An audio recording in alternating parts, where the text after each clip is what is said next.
Ante la extensa crisis política que vivimos y que no hay quien pare, porque ya lo tenemos bastantes meses, se dijo, no, que caiga Castillo, cayó Castillo, entró Dina Boluarte, estamos igual, incluso hasta peor.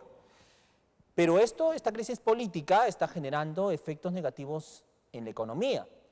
La inversión privada tiene desconfianza de justamente generar producción, ¿no? de generar riqueza. O sea, ¿qué empresario va a querer poner su plata si lo extorsionan? Usted, amigo televidente, a ver, si tiene una platita que le cae por ahí y quiere poner su bodega, al final dice, disculpa, pero no pongo bodega ni nada porque sé que a la semana viene y me van a extorsionar. Entonces, todo esto está generando esta desconfianza, toda esta crisis política. ¿Por qué digo política? Porque los congresistas, la presidenta y demás están pensando más en salvarse y mantenerse que en dar soluciones para el país. Pero esto a la vez está generando desempleo y está generando pobreza. Y eso es evidente. Solo basta caminar y ver la gran cantidad de personas que ya no tienen trabajo y están deambulando, ¿no? Viendo cómo subsistir. Para hablar más del tema, Daniel Najarro se encuentra con nosotros. Daniel Najarro es analista de estudios económicos de Comex Perú. Daniel, un gusto saludarte. Buenas noches. Buenas noches, Carlos. Muchas gracias por la invitación. Desde Comes Perú siempre valoramos estos espacios para poder contribuir con mejores políticas públicas. Muchísimas gracias, Daniel, por estar siempre con nosotros. Vamos cerrando el 2023 y definitivamente ha sido uno de los peores años. Corrígeme si me equivoco o coinciden conmigo, no lo sé, pero creo que ha sido uno de los peores años en cuanto a indicadores económicos. Correcto, como bien sabemos, la falta de crecimiento económico afecta negativamente a los peruanos en múltiples aspectos. Y uno de los más severos es que reduce la capacidad para encontrar trabajo, como bien comentabas. Si no tenemos inversión, si no tenemos crecimiento, ¿cómo podemos también contratar más? Y esa situación se traduce en perjuicios severos para la población en múltiples aspectos. Por un lado, está el riesgo de que la informalidad aumente. Si no hay empleo suficiente, también podemos hablar de incremento de la pobreza monetaria. La coyuntura es completamente negativa. Se espera que este año la economía se contraiga y con ello también en múltiples indicadores aledaños. Sin embargo, es importante también entender que esta contracción, este efecto negativo, no es homogéneo, sino, por ejemplo, en materia de pérdida de empleo, esta se concentra sobre todo en los trabajadores más vulnerables del país Ujú. y en las empresas de menor tamaño. En realidad, durante el tercer trimestre de este año, por ejemplo, solo en las empresas de hasta 10 trabajadores hubo pérdidas de empleo. A nivel nacional, los puestos de trabajo en empresas de ese tamaño disminuyeron a 12,4 millones. Estamos hablando de casi medio millón de empleo perdido en el tercer trimestre solamente en las empresas de menor tamaño. Y eso es bastante preocupante si consideramos que el país depende sustancialmente de las micro y pequeñas empresas, que esas empresas que con un máximo de 10 trabajadores generan cerca del 70% del empleo en todo el país. Y Ujú. como consecuencia, lamentablemente, tenemos que muchos departamentos están enfrentando problemas en la generación de empleo. O sea, tú me manifiestas, para ponerlo claro, son las micro y pequeñas empresas, como siempre se les dice, el motor de la economía, ¿no? Son estos los que dinamizan todo esto. Y por lo mismo son los que más empleo generan. Correcto, debemos tener presente que el país depende sustancialmente de las pequeñas empresas para la generación de empleo, pero esto trae consigo severas limitaciones, y es que en principio estas pequeñas empresas, esas empresas que tienen menor productividad, menor tamaño, son mucho más vulnerables a una crisis política y una crisis económica, a factores que están ahora presentes. Entonces, cuando llega esa contracción económica, cuando acumulamos trimestres de resultados negativos en la producción nacional, ¿qué sucede? Son las empresas más pequeñas las que más dificultades tienen para poder cumplir con las planillas, para poder vender, para poder subsistir, y muchas de estas quiebran. Y debido a que son sobre todo intensivas en empleo, porque son pequeñas, no tienen capital suficiente para generar grandes inversiones en maquinaria, equipos, lo primero que hacen es reducir el personal que tienen. Entonces, teniendo un ecosistema de empresas de esta magnitud, lo que sucede es que lamentablemente la pérdida de empleo comienza a dispararse, arranca por estas empresas de menor tamaño. Y teniendo en cuenta que estas representan la mayoría del empleo, tenemos situaciones como ese tercer trimestre, donde se pierde medio millón de empleo, pero solamente en lo que viene a ser las empresas de menor tamaño. En las empresas de mayor tamaño todavía hay un desempeño positivo, pero se pierde el dinamismo, cada vez crece menos. Y sin embargo, recordemos que las empresas de mayor tamaño, aquellas con más de 10 trabajadores, son una menor proporción del total de empresas en el país. Entonces, lamentablemente, en neto continuamos teniendo una pérdida de empleo a todo el país. Y en simultáneo también esto arrastra consigo un incremento en la situación del desempleo. Daniel, nos está manifestando entonces que hasta el tercer trimestre medio millón de personas han dejado de trabajar. Medio millón de personas han salido de los empleos, han perdido Wow, trabajos en las empresas hasta 10 trabajadores. terrible. Una parte de ellas ha podido encontrar empleo en aquellas empresas de mayor tamaño, porque tenemos, como te comentaba también, un resultado positivo en aquellas Ujú. empresas con más de 10 trabajadores. Ahora, Sin Daniel, embargo, en neto el resultado sigue siendo negativo. ahora, si las micro, pequeñas empresas son las que dinamizan la economía, al ver toda esta crisis económica, como bien le dices, muchas quiebran, o sea, muchas ya no pueden sostenerse y lamentablemente tienen que quebrar, pero otras tantas son empujadas a la informalidad. Y si son empujadas a la informalidad, esto también arrastra a los trabajadores, que antes tenían algunos beneficios y luego no los tienen. Entonces, tenemos, por un lado, desempleo o aumento también de la informalidad. Correcto. Lamentablemente la situación es aquí aún más preocupante, porque como bien sabemos, la informalidad es un problema que abunda en el país y sobre todo abunda en aquellas empresas de menor tamaño, donde las tasas de informalidad son considerablemente mayores.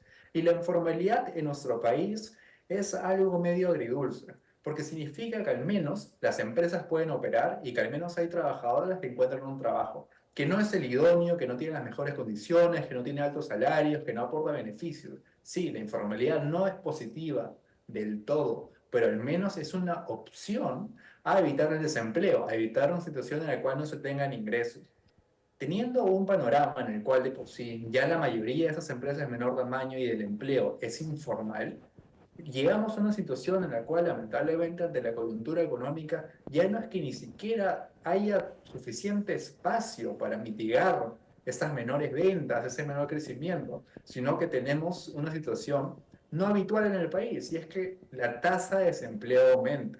Para ponernos en contexto, Perú, por un lado, presenta una de las tasas de desempleo más bajas en la región. Es más extraño estar desempleado en nuestro país en comparación con lo que se registra en otros países. ¿Por qué? Porque la informalidad es mucho más alta. La informalidad es una vía de escape a estar en situación de sin ingresos. Y en un panorama como el cual ya sabemos, donde de por sí el país siempre ha sido informal, cuando llega una coyuntura económica tan complicada, ya no hay a dónde más huir o a dónde más buscar otra alternativa, sino lamentablemente está el siguiente paso, que es quebrar y quedarnos sin empleo. Ahora, todo este problema también muchas veces viene generado por una falta de políticas, ¿no? Por ejemplo, desde el Congreso de la República, en lugar de fortalecer los procesos económicos, pues finalmente nos mandan al precipicio, ¿no? Con cada decisión que toman. Debemos tener presente que sí, sin duda alguna, para ponerse en contexto, y como bien lo estabas comentando al principio, el motivo de esta crisis económica es sobre todo la caída en la inversión privada. Y la caída en la inversión privada es por la falta de incentivos, por la falta de apoyo, por la inestabilidad política, por una serie de problemas sin fines que lamentablemente nunca se llegan a resolver. Entonces, ante una coyuntura de esta magnitud, lo primordial debería ser sacar obras públicas, tener inversiones, poder generar compromisos claros, apostar por lo que viene a ser la productividad y hacer todas esas reformas pendientes que no se hicieron antes. Pero lamentablemente lo que tenemos es la ausencia de ello. Lo que tenemos es todavía una coyuntura inestable que no logra convencer a los inversionistas de poner su capital en el país, lo cual es fundamental, porque sin esta inversión no podemos hablar de creación de empleo ni de crecimiento. Se tienen las cifras, ¿no? En torno a cómo cómo va a cerrar la economía el 2023. Pero acá hay una discrepancia entre el Ministerio de Economía y el Consejo Fiscal, ¿no? Para el Consejo Fiscal manifiesta pues que se van a incumplir las reglas fiscales trazadas y eso de por sí es peligroso, ¿no? Es peligroso para las proyecciones económicas con miras al 2024.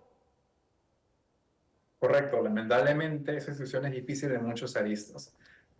Por ejemplo, no podemos dejar de mencionar que para el que vendría a ser el próximo año tendríamos un inicio bastante complicado con la exposición a lo que viene a ser el fenómeno del Niño. Y dentro de ellos se generan severos desembolsos o se pueden generar desembolsos mayores a los contemplados. Estamos hablando lamentablemente de un presupuesto que puede ser inclusive, si de momento ya amenaza con romper esta estabilidad macrofinanciera, podría agravarse porque no sabemos qué tan complicado va a ser la coyuntura del próximo año. Sin embargo, lo claro está, y es que deben priorizarse esas inversiones. La única manera de que podamos salir de la situación en la que estamos es generar inversiones, generar capital de trabajo, generar incrementos en la productividad laboral también. Solamente de esta manera generaremos mayor empleo. Matt Power Group, correcto, ha manifestado lo siguiente.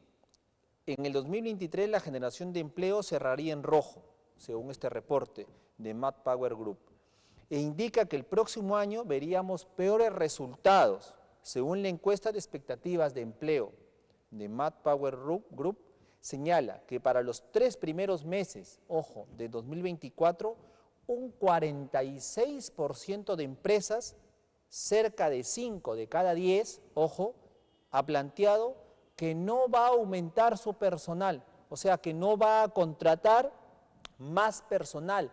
Esto en el primer trimestre del 2024, en el primer trimestre del 2024. Daniel, Correcto. lo que tú estás La diciendo, situación es clarísimo. evidente. Ante esa situación es imposible generar mayores contrataciones. O de lo contrario podemos tener en algunos espacios todavía, lo contrario es incrementar la contratación pero no de la manera adecuada. ¿Qué sucede? Por ejemplo, de momento, si analizamos a nivel de ciudades, tenemos que Trujillo ha destacado en este tercer trimestre, contrario a la tendencia que está teniendo el panorama nacional en lo que viene a ser el incremento en la generación de empleo. En Trujillo, por ejemplo, para ponernos en contexto, el empleo en empresas a 10 trabajadores aumentó a 377.795 puestos de trabajo, lo cual significa un incremento del 9% y el mayor desempeño en comparación con el resto de las principales ciudades del país evaluadas. Este desempeño positivo también benefició a las empresas más grandes. Por ejemplo, el empleo en empresas con más de 10 trabajadores aumentó a 164.648 puestos de trabajo en la ciudad de Trujillo. Sin embargo, hay que entender que esa cifra puede parecer bastante positiva, pero también esconde una matiz un poco más incierta, y es que, como también lo sabemos, en Trujillo el incremento de los precios, esta inestabilidad política y económica, trae consigo en realidad una mayor presión de personas buscando trabajo y que lo encuentren en algunas ocasiones de manera favorable, pero no siempre de la mejor manera. Todavía de momento, las encuestas publicadas por el Instituto Nacional de Estadística e Informática no nos permiten precisar si este empleo es verdaderamente informal o si es verdaderamente menor remunerado. Pero lo claro está, y es que, por ejemplo, en la ciudad de Trujillo también, hemos tenido un incremento considerable en lo que viene a ser la tasa de participación laboral, del 67% al 72.4%. Estamos hablando que muchas más personas están ingresando al mercado laboral y algunas han podido encontrar empleo, es cierto, las cifras son positivas en la generación de empleo, pero la tasa de desempleo también aumentó en Trujillo. Y eso es algo un poco contradictorio. En realidad lo que está sucediendo es que lamentablemente, por la necesidad económica aparentemente, hay más personas que ahora quieren trabajar, que antes no lo hacían y antes probablemente no lo hubieran hecho, se hubieran dedicado a los estudios o a algunas otras labores, pero ahora requieren trabajar porque lamentablemente la coyuntura económica cada vez se está poniendo más dura y producto de ello ingresan al mercado de trabajo. Pero si no hay las condiciones idóneas y si las empresas no están contratando, es imposible que puedan ingresar al mercado laboral formal, lo cual debe ser el objetivo de prioridad. Y retomando un poco lo que nos comentabas, Carlos, es cierto, se estima o se tenía un consenso, por ejemplo, en octubre, de que la economía peruana iba a contraerse este año en 0.1%. Cifras más recientes son incluso más Peores, alarmistas, sí. considerando hasta un 0.4% de caída este año. Recién el viernes, el Banco Central de la Reserva del Perú nos va a adelantar cómo espera el BCR, la contracción económica de este año. Pero lo claro está, y es que el crecimiento del empleo depende necesariamente del crecimiento económico. Si no hay más ventas, no hay mayor capacidad para contratar.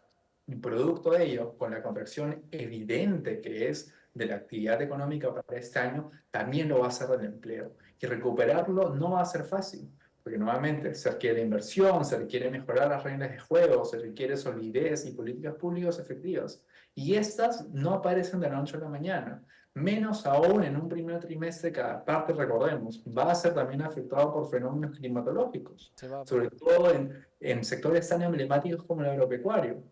Hace un momento les comentaba que, por ejemplo, tenemos una severa pérdida de empleo en las empresas de menor tamaño, que habíamos perdido cerca de 500.000 de empleos en empresas de hasta 10 trabajadores. Pero si lo analizamos a fondo, vemos que, por ejemplo, de este 500.000, 300.000 empleos se perdieron solamente en el sector agropecuario. Entonces, tenemos sectores relevantes que generan bastante empleo, que están en riesgo y que esa situación no se va a solventar de manera inmediata, no se va a poder superar rápidamente. Las expectativas para este año son negativas, pero lamentablemente los primeros trimestres del próximo año van a ser complicados de poder solucionarlos. Bueno, en todo caso, podemos resumir la historia de que estamos, obviamente, pues, en una evidente crisis económica y hay que guardar pan para mayo. Así que no hay que emocionarse, sería la última recomendación, Daniel, no hay que emocionarse mucho, ¿no?, con esta campaña navideña, hay que guardar, tener un pequeño ahorrito, si nos queda, para poder afrontar lo complicado que se va a venir del 2024. No hay otro escenario. Si podemos ahorrar o gastar menos en estas fiestas, no queda de otra. Daniel.